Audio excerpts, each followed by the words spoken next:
Assalamualaikum warahmatullahi wabarakatuh. Perkenalkan, nama saya Yesika Medonasari dengan NIM 2400539. Saya dari Prodi Pendidikan Non-Formal. Baiklah, tujuan saya membuat video ini untuk menuntaskan ujian tengah semester saya dengan matkul dasar-dasar ilmu pendidikan. Baiklah, soal pertama itu analisislah bagaimana hakikat manusia sebagai makhluk ciptaan Tuhan yang berakal dan bermoral seharusnya menjadi dasar dalam merancang sistem pendidikan di Indonesia masa kini. Sertakan contoh nyata di lingkungan Anda. Manusia sebagai ciptaan Tuhan yang memiliki akal untuk berpikir dan moral untuk membedakan baik dan buruk. Maka pendidikan di Indonesia seharusnya tidak hanya menekankan aspek kecerdasan intelektual, tetapi juga pembentukan moral dan akhlak. Sistem pendidikan harus menciptakan manusia yang cerdas secara ilmu, tetapi namun juga bertanggung jawab secara etika dan spiritual. Misalnya di sekolah sekitar saya itu siswa tidak hanya mengikuti pelajaran akademik, tetapi juga dibiasakan salat berjamaah, berdoa bersama, dan mengikuti kegiatan sosial seperti bakti lingkungan. Ini menunjukkan bahwa aspek moral dan spiritual menjadi bagian penting dari proses pendidikan. Hal kedua yaitu bagaimana Anda memaknai hakikat ilmu pendidikan sebagai ilmu normatif dan praktis dalam membentuk karakter generasi muda di era digital. Berikan contoh penerapannya. Ilmu pendidikan sebagai ilmu normatif itu berarti mengandung nilai-nilai ideal seperti kejujuran, tanggung jawab, dan empati. Sementara sebagai ilmu praktis itu pendidikan harus bisa diterapkan dalam kehidupan nyata, terutama di era digital. Saat ini banyak anak muda terpapar konten negatif di internet. Maka pendidikan tuh harus membekali mereka dengan kemampuan berpikir kritis sekaligus nilai moral. Contohnya, beberapa sekolah kini mengadakan literasi digital dan pelatihan etika bermedia sosial. Ini membantu siswa tidak hanya mahir di teknologi aja, tetapi juga tahu cara menggunakan teknologi secara bertanggung jawab ataupun secara baik dan benar. Yang ketiga yaitu jelaskan secara kritis bagaimana nilai-nilai dalam Pancasila dapat diterjemahkan dalam praktik pendidikan di sekolah dasar atau menengah, khususnya menghadapi perubahan sosial saat ini. Nilai-nilai Pancasila sangat relevan dalam dunia pendidikan dan perlu diterapkan dalam kegiatan sekolah agar siswa siap menghadapi perubahan sosial. Misalnya, sila pertama itu tentang ketuhanan, diterapkan dengan mengajarkan toleransi antar umat agama. Sila kedua itu ada tentang kemanusiaan, ditanamkan melalui kegiatan sosial seperti donasi atau kunjungan ke panti asuhan. Nah, kalau sila ketiga itu persatuan, dapat diwujudkan lewat kerja kelompok atau lintas latar belakang. Nah, kalau sila keempat itu tentang musyawarah, bisa diterapkan tuh dalam pemilihan ketua kelas atau ketua OSIS. Nah, sila kelima itu ada keadilan sosial. Jadi terlihat dari perlakuan guru yang adil terhadap terhadap semua siswa. Jadi semua ini membentuk karakter siswa yang tidak hanya cerdas, Pancasilais.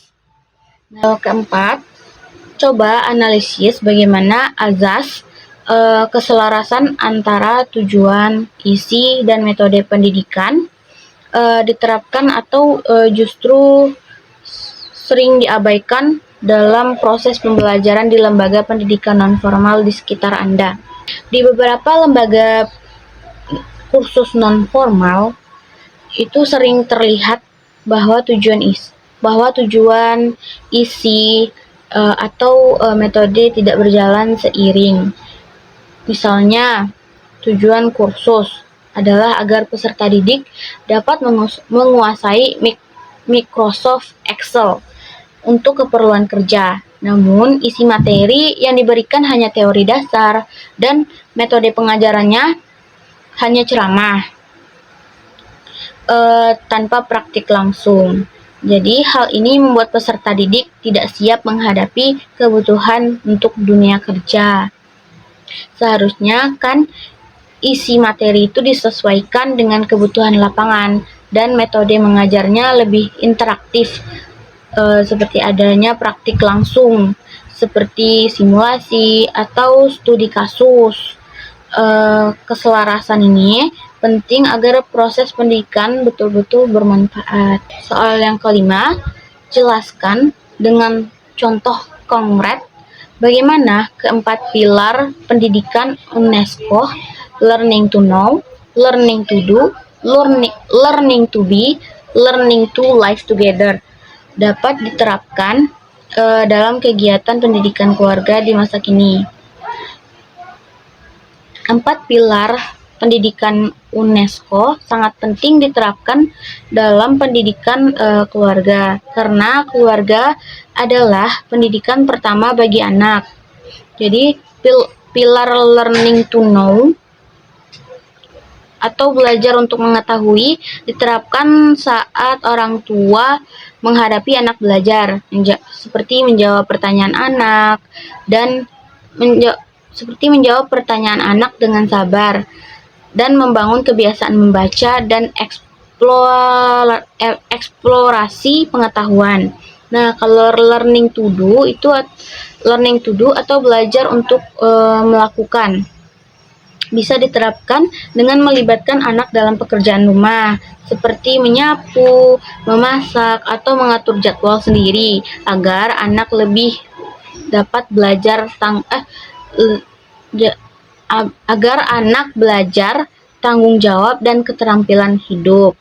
Nah, kalau learning to be, yaitu belajar untuk menjadi diri sendiri, dilakukan saat orang tua membentuk karakter anak melalui teladan yang baik. Misalnya itu menunjukkan kejujuran, disiplin, dan keteguhan dalam menjalani hidup. Sementara learning to live together atau belajar hidup bersama tampak ketika keluarga membiasakan anak berdiskusi, menyelesaikan konflik dengan musyawarah, serta menghargai pendapat dan perbedaan. Semua ini membentuk anak menjadi pribadi yang utuh, cerdas, terampil, berkarakter, dan mampu hidup damai dengan orang lain. Soal yang terakhir yaitu buatlah analisis situasi di lingkungan Anda yang menunjukkan adanya ketidaksenambungan antara ketiga komponen pendidikan tersebut. Lalu tawarkan solusi perbaikannya berdasarkan konsep sistem pendidikan nasional. Di lingkungan saya ada tempat bimbingan belajar yang tujuannya membantu siswa menghadapi ujian sekolah. Namun materi yang diajarkan itu sering tidak sesuai dengan kurikulum terbaru, dan metode pembelajarannya itu pasif, hanya ceramah dan hafalan. Nah, akibatnya siswa tidak berkembang secara maksimal. Ini tuh menunjukkan ketidaksinambungan antara tujuan, isi, dan metode pembelajaran. Berdasarkan konsep sistem pendidikan nasional itu, solusi perbaikannya adalah dengan menyelaraskan kurikulum bimbel dengan kurikulum sekolah. Jadi memperbarui materi secara berkala dan menggunakan metode aktif seperti diskusi, tanya jawab, atau latihan soal kontekstual. Dengan begitu, hasil belajar akan lebih efektif dan bermakna. Baiklah, hanya itu yang dapat saya jawab. Lebih dan kurangnya saya mohon maaf. Assalamualaikum warahmatullahi wabarakatuh.